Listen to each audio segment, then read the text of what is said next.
नमस्कार। संस्कृत भाषा शिक्षण में आप सब लोगों का हार्दिक स्वागत। पूर्व पाठ में हम प्रयोगों के बारे में जानकारी प्राप्त कर रहे थे। आइए इस पाठ में उसी विषय का अनुवर्तन करेंगे। नमो नमः। नमो नमः। संस्कृत भाषा शिक्षणे भवतां हार्दं स्वागतम्। वयं पूर्वतनपाठे कर्मणि प्रयोगस्य अभ्यासं कुर्वन्तः आस्म। कर्मणि प्रयोगे कर्तृवाचकः तृतीयान्तः भवति इत्यपि ज्ञातवन्तः। इदानीं तमेव अंशं पुनः स्मरामः। अहं कर्तरि प्रयोगे वाक्यं वदामि, भवन्तः कर्मणि प्रयोगे तस्य परिवर्तनं कृत्वा वदन्तु। कुम्भकारः करोति। कुम्भकारेण क्रियते। शिशुः क्रीडति। शिशुना क्रीड्यते। कविः लिखति। कविना लिख्यते। बालः पठति। बालेन पठ्यते। सेवकः गच्छति।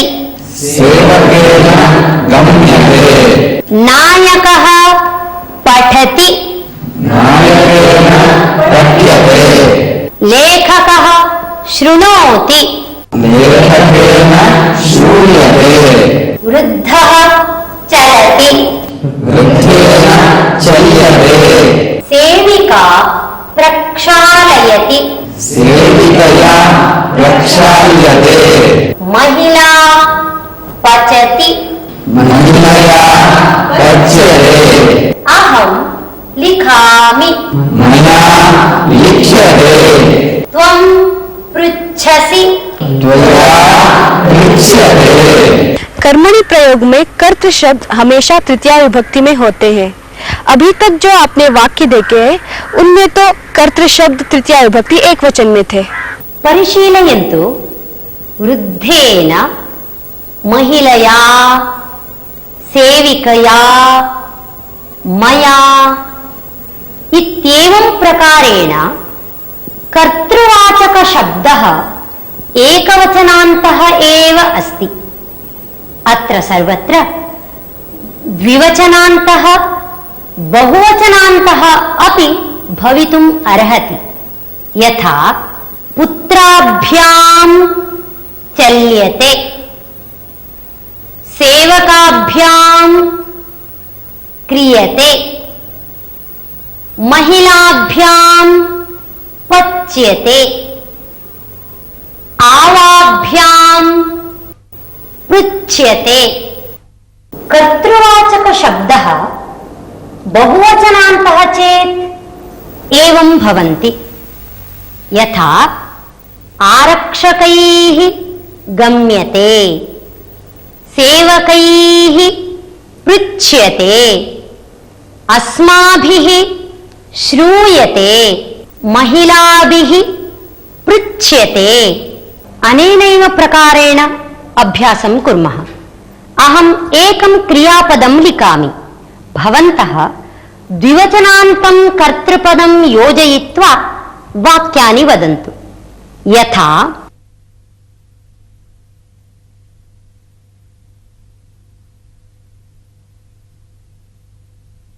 क्रीड्यते, शिशुभ्यां क्रीड्यते। इदानीं भवन्तः वदन्तु। भवती वदतु। भवद्भ्यां क्रीड्यते। महिलाभ्यां क्रीड्यते। मूर्खाभ्यां क्रीड्यते। समीचीनम्। पशुपालाभ्यां क्रीड्यते। आवाभ्यां क्रीड्यते। साधनाभ्यां क्रीड्यते। युवकाभ्यां क्रीड्यते। मार्जाराभ्यां क्रीड्यते। मित्राभ्यां क्रीड्यते। क्रीडालुभ्यां क्रीड्यते। हस्तिभ्यां क्रीड्यते। छात्राभ्यां क्रीड्यते। इदानीम् अहम् अन्यत् क्रियापदं लिखामि। बहुवचनान्तं कर्तृपदं योजयित्वा भवन्तः वाक्यानि वदन्तु।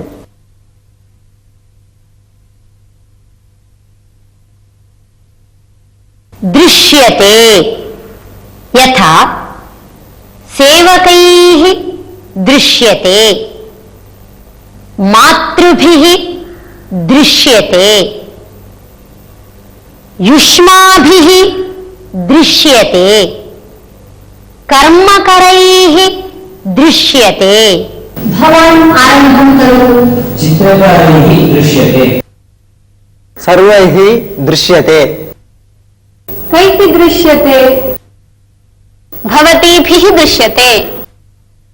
अन्धैः न दृश्यते। आरक्षकैः दृश्यते। शिक्षकैः दृश्यते। अस्माभिः दृश्यते। वैद्यैः दृश्यते। मर्कटैः दृश्यते। विज्ञानिभिः दृश्यते। एतैः दृश्यते। समीचीनम्। अभी तक आपने जो अभ्यास देखे वो बहुवचन में थे। इसका अर्थ यह हुआ कि कर्मणि प्रयोग में कर्तृ शब्द का वचन जो भी हो उससे क्रियापद का संबंध नहीं होता है। मानिए इदानीम् उक्तेषु सर्वेषु वाक्येषु क्रियापदम् एकवचनात्मकम् एव अस्ति। तर्हि अन्यवचनयोः प्रयोगः कथम्? हाँ, तद् ज्ञातव्यं चेत् कर्मपदव्यवस्था ज्ञातव्या। बोधयिष्यामि।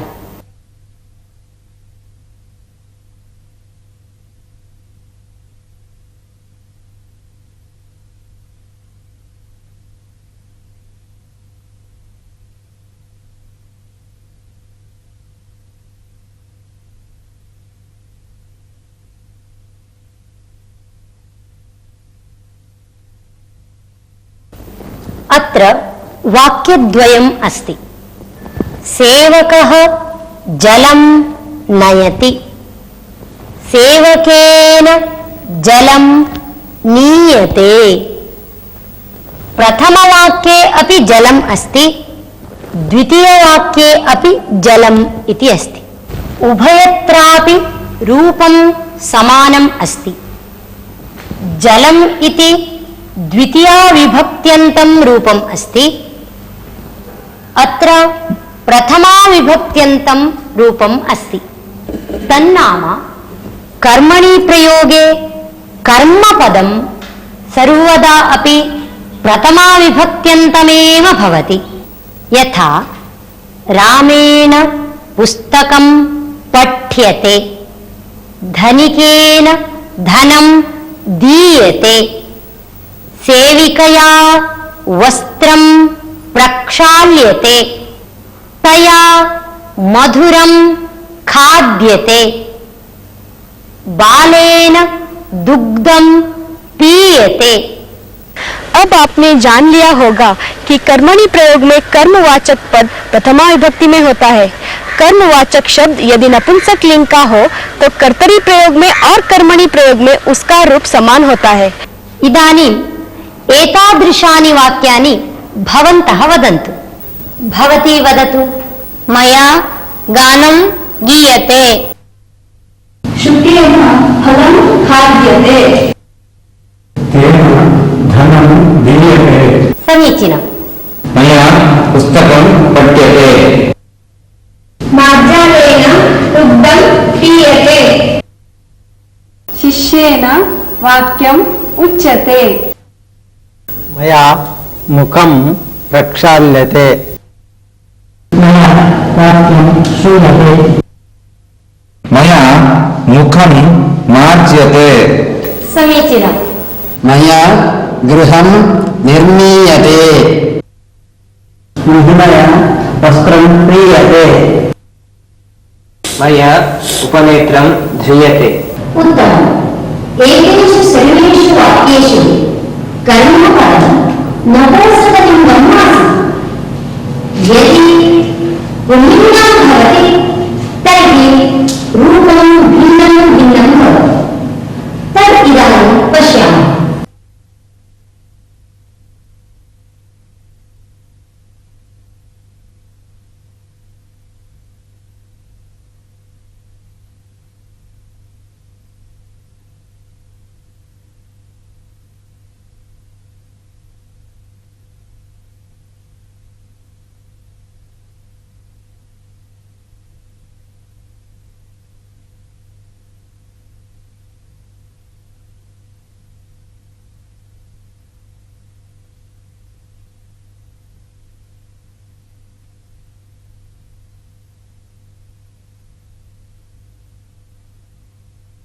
बालः श्लोकं पठति, बालेन श्लोकः पठ्यते। कर्तरिप्रयोगे श्लोकम् इति द्वितीयान्तम् अस्ति, कर्मणि प्रयोगे श्लोकः इति प्रथमान्तम् अस्ति। अत्र श्लोकं श्लोकः इति भिन्नं भिन्नं रूपम् अस्ति।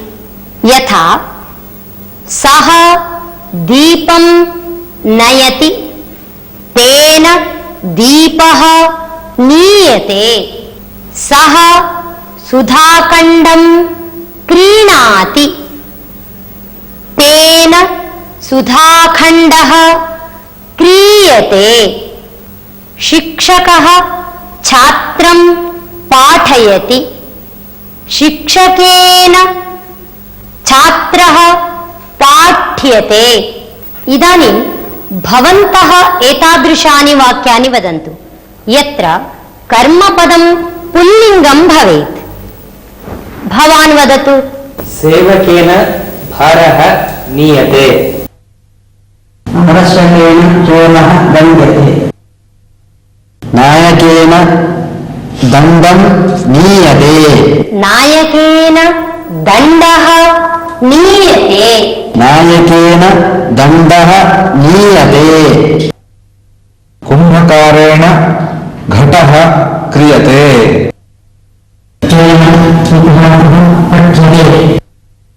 मया विदेशः गम्यते। नागेन्द्रेण वेदः ज्ञायते।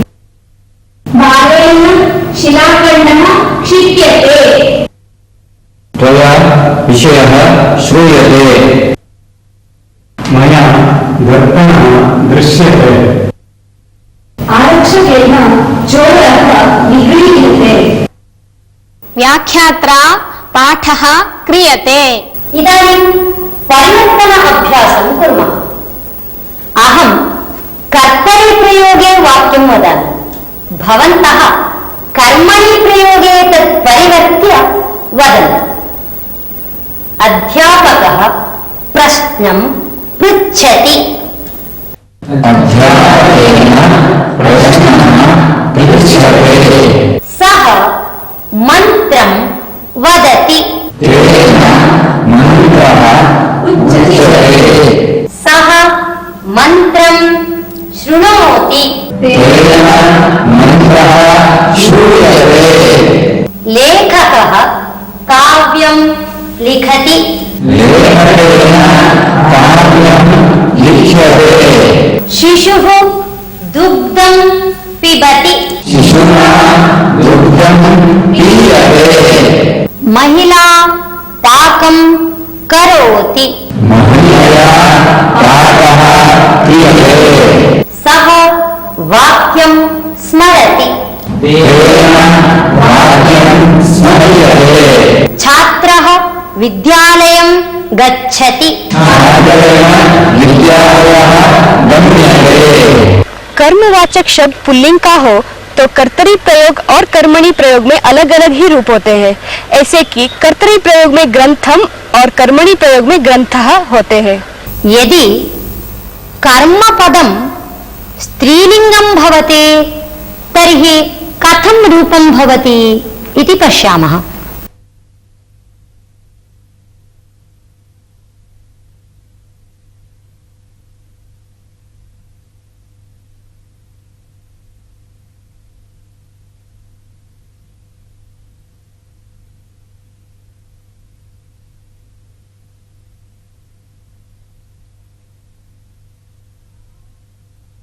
सः वार्तां जानाति।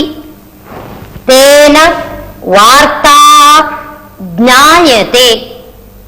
वार्ताम् इति प्रथमवाक्ये कर्मपदं द्वितीयान्तम् अस्ति। वार्ता इति द्वितीयवाक्ये प्रथमान्तम् अस्ति। एवं रूपे भेदः अस्ति। इदानीम् एतादृशानि वाक्यानि भवन्तः वदन्तु। मालाकारेण माला रच्यते। मया देवी प्रणम्यते। तेन सखी सूच्यते। भवता निद्रा क्रियते। एतादृशानि वाक्यानि भवन्तः वदन्तु। भवान् वदतु। पितामह्य कक्षा गच्छते। वृद्धेन पत्रिका पठ्यते। तथाकारेण कथा लिख्यते। मन्त्रिणा सञ्चिका परिशील्यते। मया शाटिका क्रीड्यते। रामेण नगरी गम्यते। चोरेण पेटिका उद्घाट्यते। नाविकेन नदी तीर्यते। छात्रेण पाठशाला गम्यते। लतया माला रच्यते। तेन लेखनी स्वीक्रियते। समीचीनम्। कर्मवाचक शब्द स्त्रीलिंग का हो तो कर्तरी प्रयोग और कर्मणि प्रयोग में भी अलग अलग ही रूप होते हैं। जैसे कर्तरी प्रयोग में पत्रिकाम और कर्मणि प्रयोग में पत्रिका ऐसे होता है। एतावता वयं त्रिषु लिङ्गेषु कर्मपदस्य एकवचनस्य प्रयोगं ज्ञातवन्तः। इतः परम् अग्रिमेषु पाठेषु अन्यवचनयोः प्रयोगं ज्ञास्यामः। वयमिदानीम् एकं सुभाषितं शृणुमः।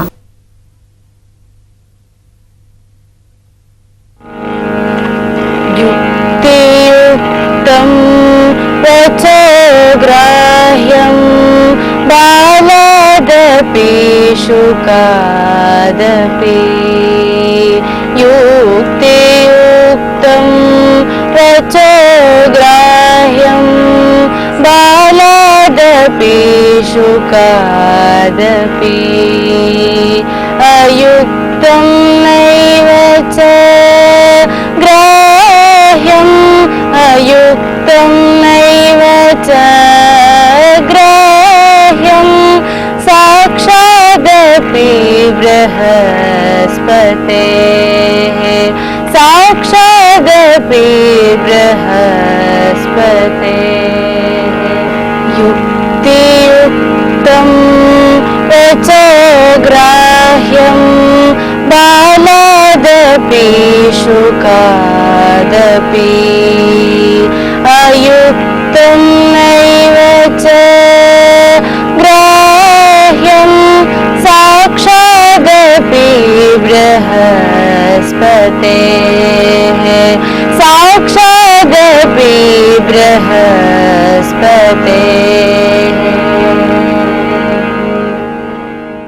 श्रुतस्य सुभाषितस्य तात्पर्यम् एवमस्ति। युक्तियुक्तं वचनं सर्वदा स्वीकरणीयम्। तादृशस्य वचनस्य कथयिता बालः वा कुतो न स्यात्। तिर्यक् जन्तुः शुकः वा कुतो न स्यात्। तथापि तादृशं वाक्यं स्वीकरणीयमेव। अयुक्तं वाक्यं देवगुरुः बृहस्पतिः साक्षात् वदति चेदपि तद् न स्वीकरणीयम्। यतः अयुक्तम् इत्यतः तद् स्वीकर्तुं योग्यं न भवति। यतः तादृशस्य वाक्यस्य कथयिता कः इति अस्माभिः न चिन्तनीयम्। युक्तं किम् अयुक्तं किम् इति विचारः करणीयः। स्वीकर्तुं योग्यं चेत् तद् अवश्यं स्वीकरणीयम्। सुभाषित का अर्थ हमें सर्वदा युक्ति युक्त वचन ही स्वीकार करने चाहिए, चाहे वो वचन कोई छोटा बालक बोले, चाहे कोई शुकादी पक्षी ही क्यों ना बोले। किंतु हमें कदापि अनुपयुक्त वचन ग्रहण नहीं करना चाहिए, चाहे वो वचन देवगुरु बृहस्पति के ही क्यों ना हो। इसका अर्थ यह हुआ कि कौन बोलता है इसकी अपेक्षा क्या बोलता है पर हमें ध्यान देना चाहिए।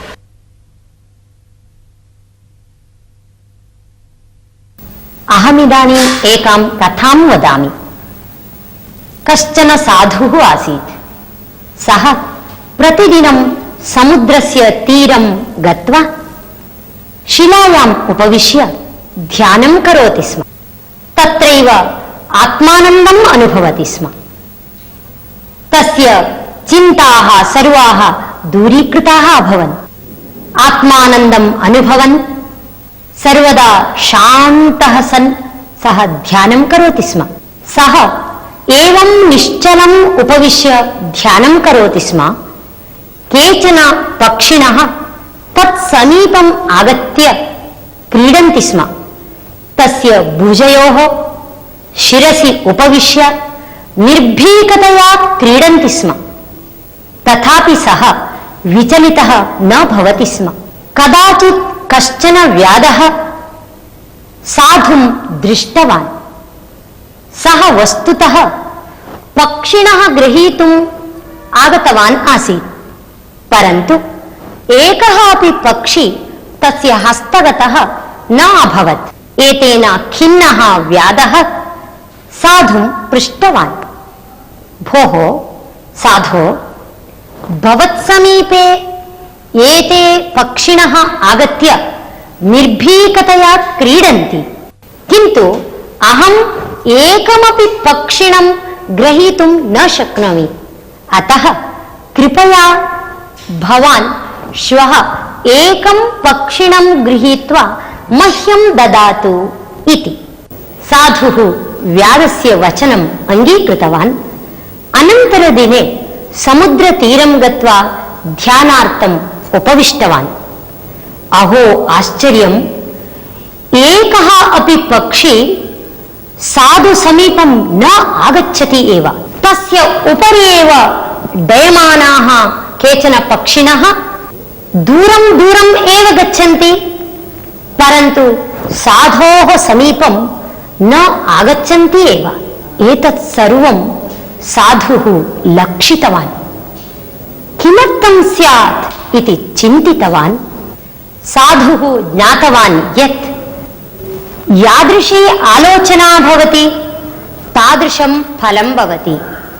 मम मनसि दुष्टा आलोचना आसीत्, अतः एव पक्षिणः मत्समीपं न आगताः एव। यादृशं चिन्तनं तादृशं फलम् इति। कथायाः अर्थः ज्ञातः खलु? धन्यवादः। नमो नमः। इसी के साथ अब यह पाठ यही समाप्त होता है। अगले पाठ में हम फिर मिलेंगे। तब तक के लिए धन्यवाद। Thank